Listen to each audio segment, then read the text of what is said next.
Hey guys, this is Braminc for CardRunners.com bringing you a heads up hyper quickie. So this is kind of, I hit record in the middle of my session and then my talking got messed up, but there's some cool games in here to talk about, some decent hands I think. So I thought we could just go start in the middle of a session here since it's heads up hypers. That's not a big deal. The games are so quick, they pop off so fast.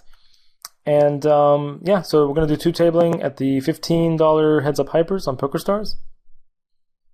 On the left, it's actually just relatively the beginning of a match, actually, new player. And on the right, we've been rematching this guy a bit. So I'll get into some reads in a second as soon as I see his HUD stats again.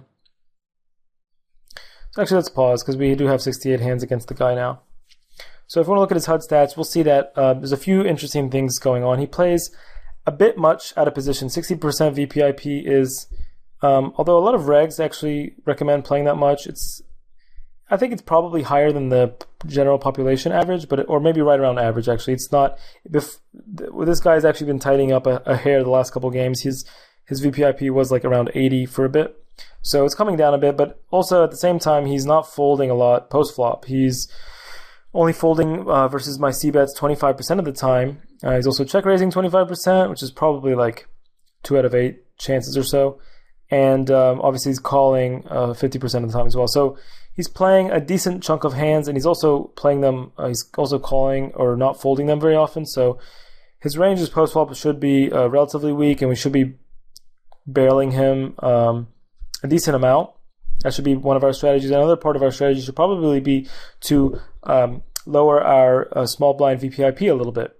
Those two things together should really profit heavily off of his weaker post flop ranges. As far as his button play goes, it's nothing too interesting. I mean, he's only opening 60%, which is a little bit low, so we're not going to be playing tons of hands. We're also not going to be 3-bet bluffing tons. There's going to be a couple opportunities here and there, I suppose, but not too much. And his C-bet stats, I don't believe are over big samples at all. There's 100, 100, 100.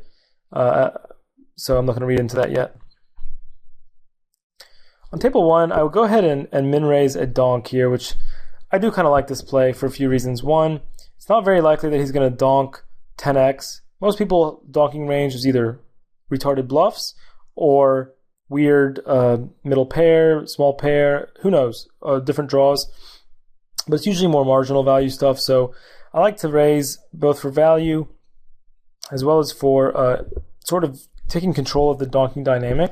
Since it's early on in a match with a guy we don't know much about, if you let them donk, they can kind of take control of a match with a lot of donks. And if you're not picking up hands, you aren't able to do much against it, and you lose your sort of c-betting initiative ability, which is a big thing to lose. So I don't like to let people do that too much. Anyway, in this case, it's more for value, but I would also do it as a bluff decently often. The turn's kind of an interesting spot. It's hard to imagine us getting a whole ton of value with a bet here, and we don't expect to fold 10x either. So it's a dubious from that aspect. But at the same time, I don't think he's going to fold 6x ever, and I don't think, not all fish would just fold a draw here that quickly either. So there is definitely some value, and when we check back, we're almost always going to face really tough river bets as well and not know what to do. So this avoids that while still getting some thin value, I believe. And if he calls here, we're basically just going to be shutting down, I think. I don't think we can get 3 streets of value that often from those bottom pairs anyways.